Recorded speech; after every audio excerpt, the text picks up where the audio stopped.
Mummy ને માસી ઇડલી સંભાર બનાવી રહ્યા છે. મમ્મી આ શું છે? ઇડલીનો ગોળો છે. દેખાય છે? હા. એમાં શું નાખ્યું છે ખબર છે? ના. જો 3 કપ ચોખા અને 1 કપ અડદની દાળ રાત્રે પલાળી નાખ્યા હતા અને સવારમાં એને મિક્સરમાં પીસી નાખ્યા. મમ્મી હવે તું પછી એમાં આથો લાવી દીધો. હવે મમ્મી હવે આ તું શું કરી રહી છે? આ છે ને આની ઉપર આનામાં આપણે છે ને આથો નાખીશું. એના માટે તેલ ગ્રીસ કરવું પડે ને. હા. બ્રશ મળતો નથી એટલે આપણે હાથેથી કરીએ છીએ. તો આ શું છે? પાણી ગરમ કરવા મૂક્યું છે. હા. આ થઈ રહ્યું છે પાણી. હવે આ શું છે? સંભાર છે. દાળ એના માટે બાફી છે. સંભાર માટે તમે સંભાર બનાવશું.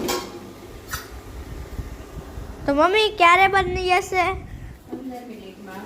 નહીં, અડધો કલાક. થાળ જમાડવાનો છે ને ભગવાનને એટલે આજે થોડું વહેલું કરીએ છીએ. ઓ હા. જો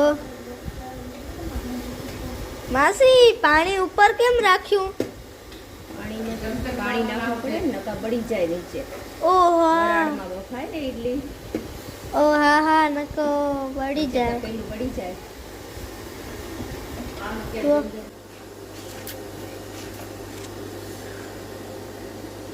હવે પછી શું કરશો?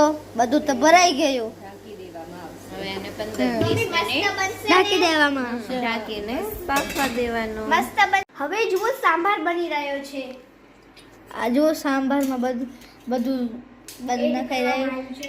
તેમ થઈ ગયું છે. એમાં જોજો મારી મમ્મી બધું નાખે છે. આ રાઈ નાખશે હમણાં જ.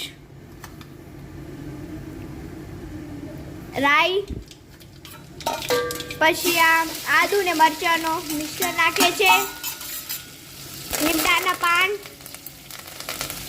પછી મસાલો પછી હવે ટમેટા અને પછી એને હલાવવામાં આવશે. મસ્ત રીતે થઈ ગયું છે. હવે મારી મમ્મી હવે આમાં દાળ નાખી રહી છે. જુઓ કેવું મસ્ત સુગંધ આવે છે. મમ્મી મસ્ત બનશે ને? હા, મસ્ત બનશે.